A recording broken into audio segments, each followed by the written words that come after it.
against them by some of the people in this space. To some of our friends, a micro loan of 1,000 seems too small to matter to anybody. But that is only because they have never walked in the shoes of those who were left at the margins of our society for far too long. They have never experienced the despair of being locked out of the financial system like millions of Kenyans have been for a long time, of having no credit history, no collateral, and no chance. That's what Hustler Fund is affording. And now, those same critics are spreading fear and despondency by falsely claiming that the fund has a 60% default rate.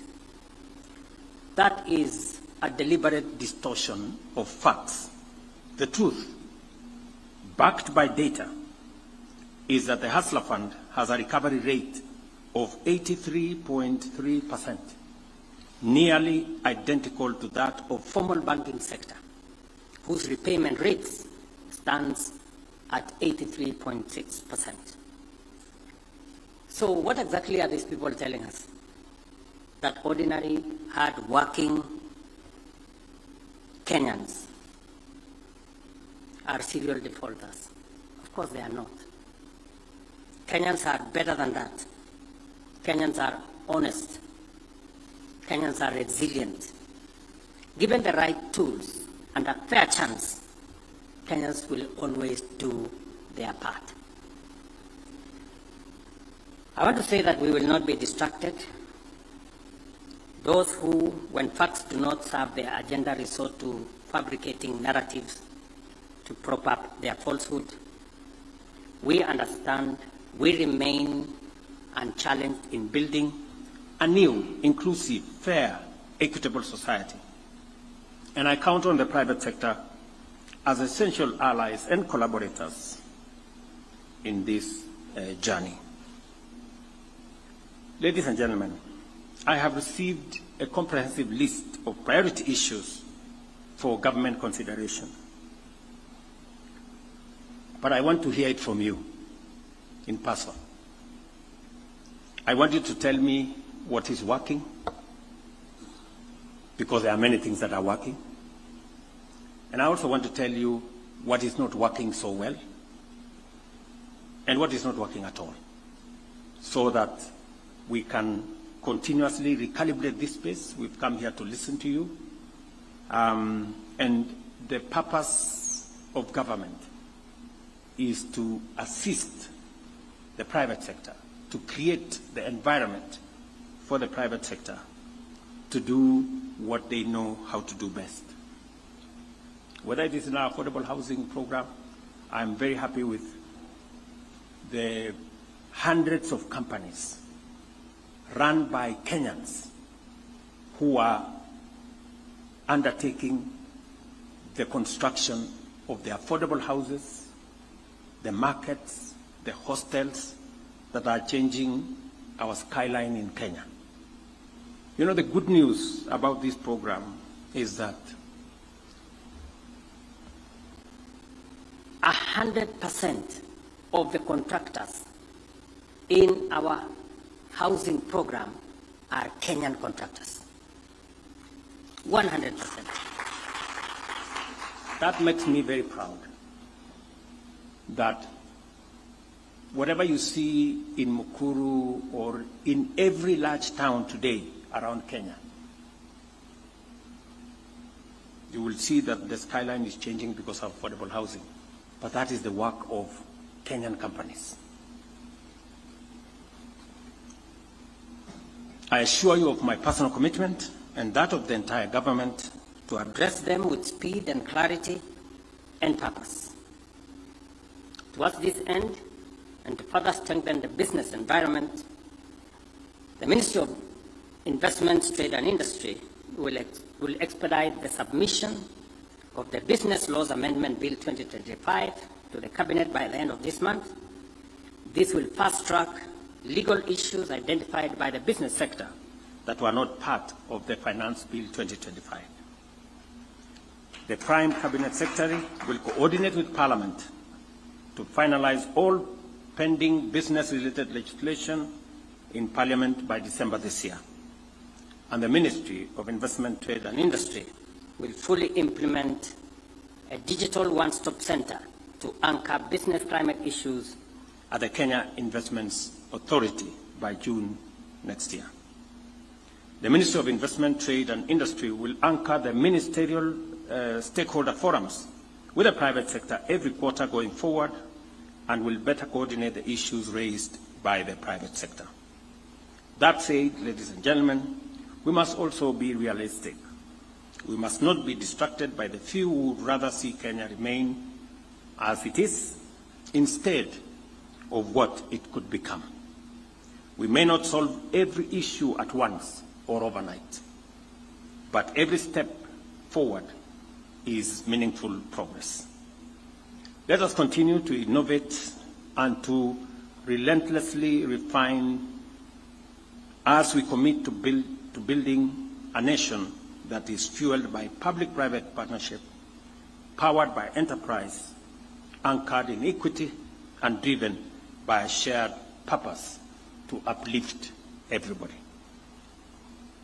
We will continue to engage with you and look at what other interventions that are necessary. Let me stop here because it was not my intention to make a speech. My intention today was to come and listen to what you have to say. And as I said, to tell me what is working so that we can accelerate, what is not working so well so that we can correct, and what has not started so that we can find a way of beginning. Thank you very much, and God bless you.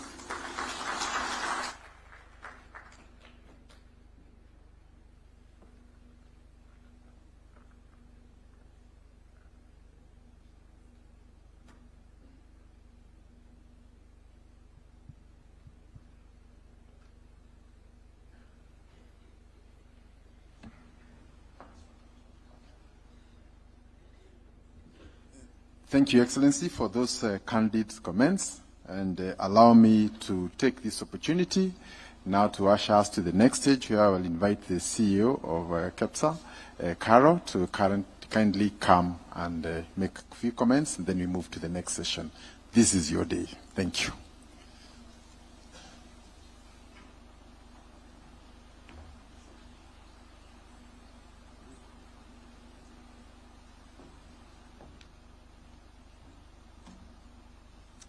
Thank you very much, Your Excellency, Honorable William Samoei Ruto, the President of Kenya, all protocols observed, and all the captains of industry, government officials, stand on the protocols that had been mentioned earlier.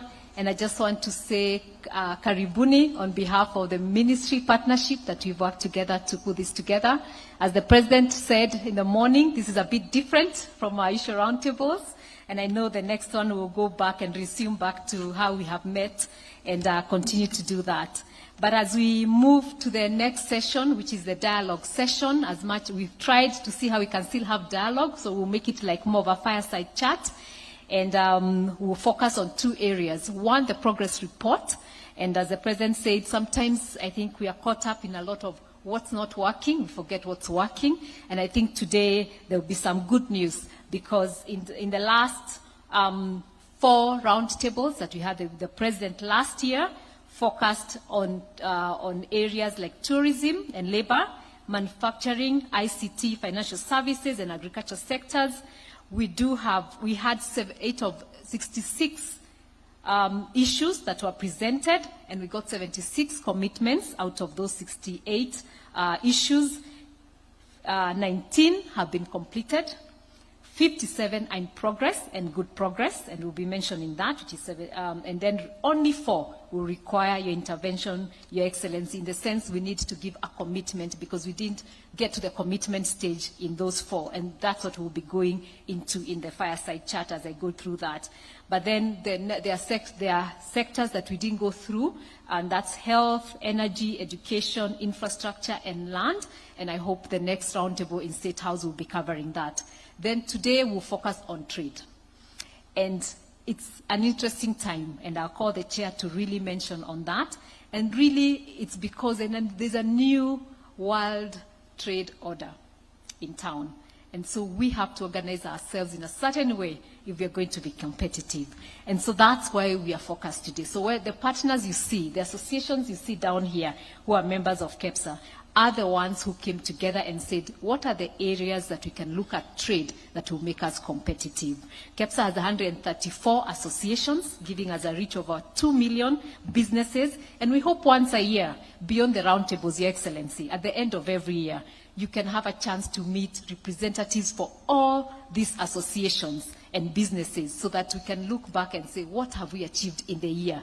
And we can be the ambassadors to the rest of the country of what we are doing as a country, because we are stakeholders, we are partners with government. So I really emphasize that apart from the 2 roundtables, that the last roundtable at the end of the year will be a meeting of only progress with the whole business community. And then we're so very grateful for reestablishing again the ministerial stakeholder forums. And I know some of the ministers we worked with very closely, like the Minister of Transport, who's here, Davis Chilchil, remembers those ministerial stakeholder forums and the things we were able to achieve. And so I'm so grateful and hope every ministry will now meet regularly on this ministerial stakeholder forum, so that by the time we are coming to you, it's very key issues that are national, regional and international that we need to resolve together, and not the everyday issues of VAT refunds and energy is not working for manufacturers, for tourism, for retailers and all that. So with those few remarks, I would really want to ask that Your Excellency and the CS, you'd come to stage, we'll sit here, we'll go through the issues, and then I will ask the key people from these partners of trade associations and the ones that worked on the trade issues. Then they'll ask the different questions and recommendations, and we can have a dialogue on that. So that's where we're going to start, and then I'll call the chair once we finish with the progress report.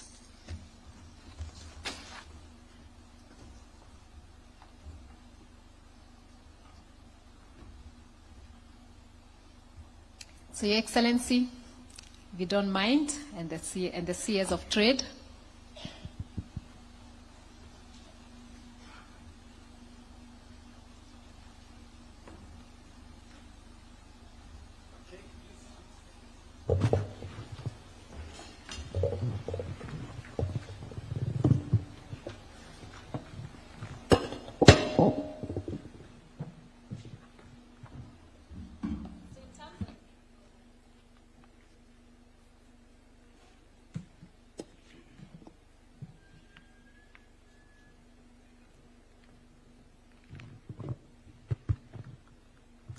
So in terms of progress report, in tourism and labor, and I'll go very quickly so that we save time and go to the 9 issues of trade today.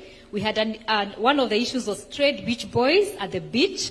And in terms of progress, I'll not go into what was committed because I'll just go straight to the progress. The code of conduct for beach operators is being finalized, and the beach traders have been encouraged to form cooperatives for self-regulation and funding. So that's in progress, Your Excellency. And the things on in progress, if there's anything, Your Excellency, you'd like to add in terms of commitment, then we can do that. The other one was keeping parks as premium product, and I know you challenged us about Masai Mara, and industry players are working with KWS on the minimum conditions for licensing so that we keep it as a premium. M-Pesa payments that need to be paid directly to the pay bill 222 without having to log into eCitizen, that was done. And then allowing the Turkish airline to access Mombasa and Eastern Europe, the application was done, and so that's done. So that's the Istanbul-Nairobi daily flights are now going to start happening for 4. Qatar Airways application for direct flights Doha-Mombasa is in progress. an MOU was signed between KQ and Qatar Airways for code sharing and launch of the direct flights. The other one was consideration of waiving electronic travel authorization in progress. On 31st January, the Cabinet waived the ETA requirement for all African citizens, and multi-entry ETA and expedited processing have been operationalized. Pending bills, the tourism sector, like many other sectors, has a lot of pending bills, and that's in progress. I think, so that we don't come back to them. I think Davies here has a progress report on flights, the flights that I think the industry wanted us to provide more additional capacity, give more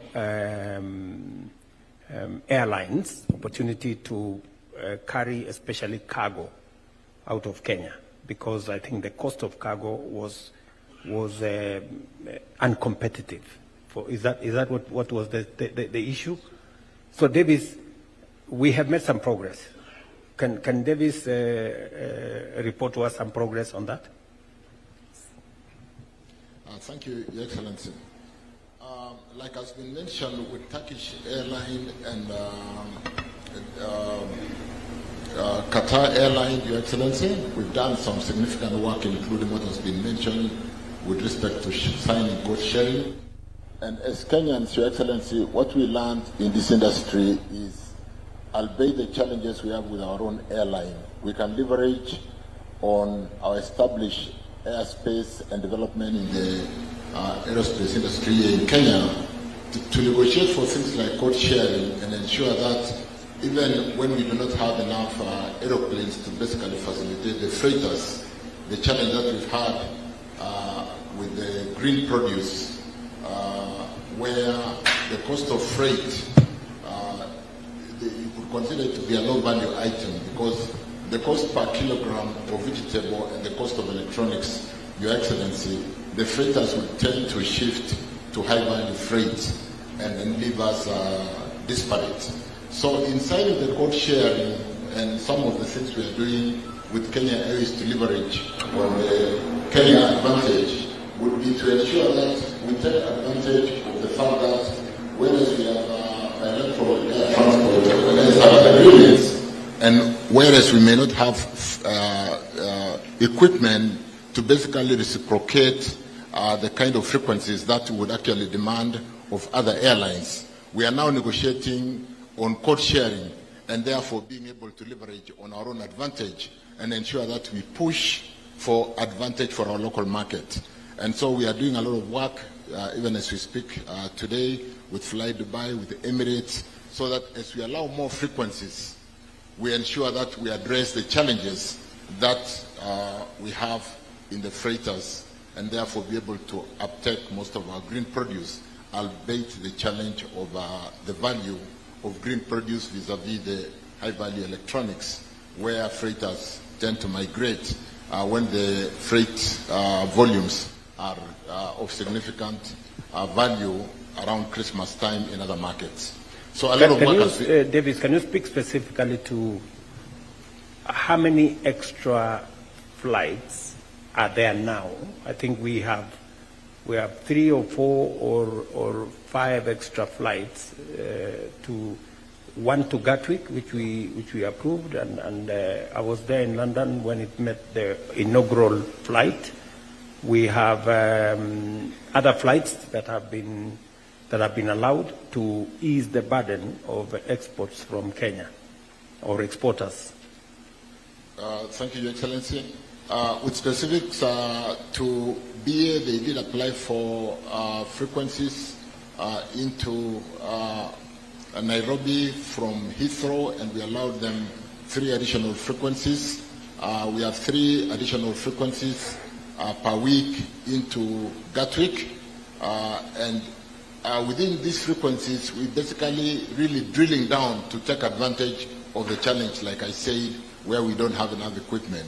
Like has been mentioned by Carol, we now have the frequencies into Istanbul by Turkish Airlines, and of course the code sharing work that we are doing. You know, Your Excellency, what it means is that we can actually sell airline tickets on KQ and you can fly Qatar. And therefore, we are saying you don't necessarily, as a country with very developed airspace or aerospace, you don't necessarily need to have enough equipment to overtake the number of passengers or the freighters that we need. We could actually sell tickets and fly on an airline that we share, that we have code sharing. And therefore, ground handling issues, where we could be handling, doing ground handling for Emirates, for Fly Dubai, for all these other airlines, and therefore be able to build our own industry as we continue to collaborate, albeit the BASA requirements. So, Your Excellency, a lot of work is happening in that space. We have a meeting tomorrow just to finish between the Minister for Tourism, the Minister for Trade, and the Minister for Agriculture to also look at what are we losing sometimes when we don't quite give frequencies that have been requested of us as a country to other airlines because we could be seen to be overprotecting KQ, Kenya Airways, without due consideration for the tourism sector, the trade, and the agricultural sector, fresh produce. So we'll be looking at data to be able to really deploy a more scientific way of allowing frequencies and ensuring that even as we secure our interest in KQ, we are able to support tourism, support trade, and support agriculture. Thank you. What is the industry feel? What are we doing enough? Are we not? What does the industry think? The chair of Kenya Tourism Federation is right there. Okay. The chair. Then the Flower Council is also here. The Flower Council can give us some feedback. Morning, everyone. I would like to read the protocols, Mr. President. Our concern, I'm happy that my CS is here. Our concern mostly is to implore the government to open frequencies into Mombasa. You will not grow tourism in Mombasa if you don't allow direct charters into Mombasa to boost on the numbers. As we see today, I think we have 3 charters already working. There's been a lot of conversation about TUI charter, which I think was not granted. TUI group was not granted. I think the application they had, the first one was not correct. The second application that we would request the government to help them do is the charter, not a scheduled flight, but a charter. If you can offer them that charter, it will actually boost the numbers in Mombasa. We also need to go back to one more issue. You will not be able to get value for tourism in Mombasa, Diani, and Malindi until you correct the issue of beach boys. Why is that so? Your competition, Zanzibar, Mauritius, Seychelles, have got more what I would call cleaner beaches than what we have on our side. We have got the best beaches, but the fact that our beaches allow trade actually at the floor of the beach, it actually keeps away tourists. So we are really, really requesting that we go back to the issue of beach boys, figure out if we can have a common market away from the beach line, move them there, and allow the hotels to now upgrade their beaches to be able to attract higher markets. Thank you. Thank you, sir. A Flower Council, and then we will take both of them in one shot. Who is the Flower Council person? Oh. Yes. Thank you very much, His Excellency. My name is Ogambi. I work for the Shippers Council of Eastern Africa. I want to start by appreciating the response by Honorable the CS in terms of what's being done. I would like to speak the issue of limited capacity, especially during the peak seasons. And this is occasioned often when freighters leave the country for more lucrative routes. and this affects the price, reliability, and availability of capacity for exports. What that entails is, His Excellency, is the exporter is not certain of getting capacity at the JKA, and also has to incur increased costs for exports. So what are we asking, His Excellency? We are asking that the government considers short-term approval for freighters, especially during the peak seasons, so that this mitigates the gap and also assures the exporters that there's capacity for their produce. Needless to mention, and which is very important, we appreciate the government going into agreement with various countries, and EPA provides us with an enormous opportunity for exports. Now, we could get the markets, but without the transport, without the freighters, then you're not able to achieve much on this. Secondly, His Excellency, is the issue about direct flights. A number of flights have to go through various routes before they go to the destination market. We are seeking of the government to consider and expedite approvals for direct freighters to the markets. And then lastly, His Excellency, the issue of cost. The fuel cost, the parking fees, and related costs at JKI are extremely expensive, so to speak. So we need to moderate this to ensure that we are able to attract more freighters that can sustain the exports of our produce. I thank you and I submit. Thank you. So, Rebecca, do you want to say something about the... Let me just, before Rebecca responds, since the last time we had a conversation about the beach boys and our beaches, has there been any progress? Has there been... Have you engaged the ministry? Have you engaged the other stakeholders so that we can know? Because there must be an engagement, you know, because we cannot wake up one morning and tell everybody to leave. We need to have a structured way of doing this. Do you have any suggestions on how this can be done so that we can work together towards doing this? We don't mind, even if we have to build markets. You know, we have a whole program of building markets. We can dedicate certain areas where tourists can go, organize them into a proper market so that it is not littered all over the place. I do know for a fact that we've spoken to the county government officials.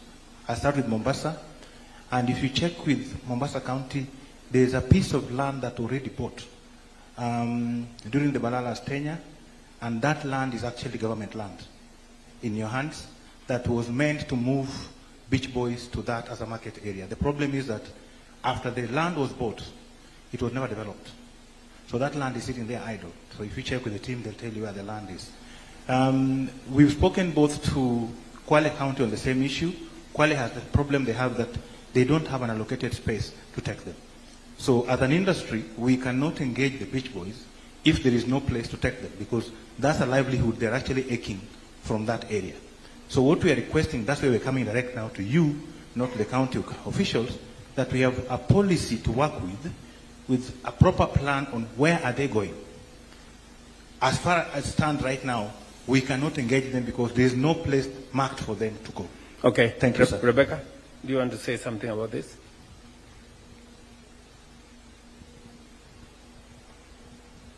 Thank you, Your Excellency. On the matter of the beach boys, I want to confirm that we were in Mombasa 3 weeks ago with the private sector.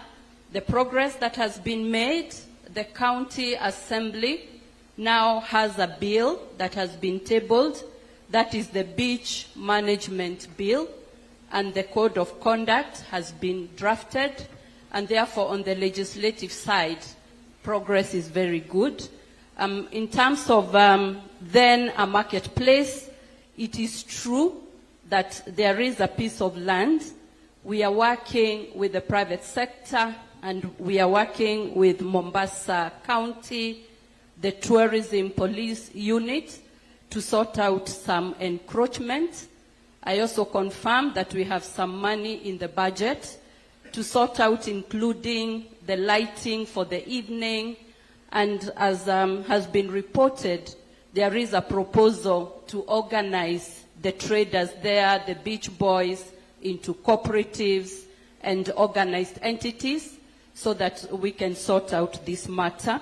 But a lot of weightlifting is with the Mombasa County government, but we are working together with the county government. Okay. I hope you understand that there is need for collaboration between the national and the county governments. There is demonstrable progress because I think they also realize the importance of organizing the beach people into organized groups that we can support. Maybe what I can offer is if there are any challenges with resources to put up decent places for the beach people to carry out their business, between Rebecca and her colleague Alice Wahome, they should be able to find the resources to do a beach market for them. And we can do that as of immediate. We will then take some homework so that we can accelerate the work that is being done by the county government, so that it's not just in Mombasa. We can do the same with Kwale, we can do the same with Kilifi, and see how we can better organize that space. And so maybe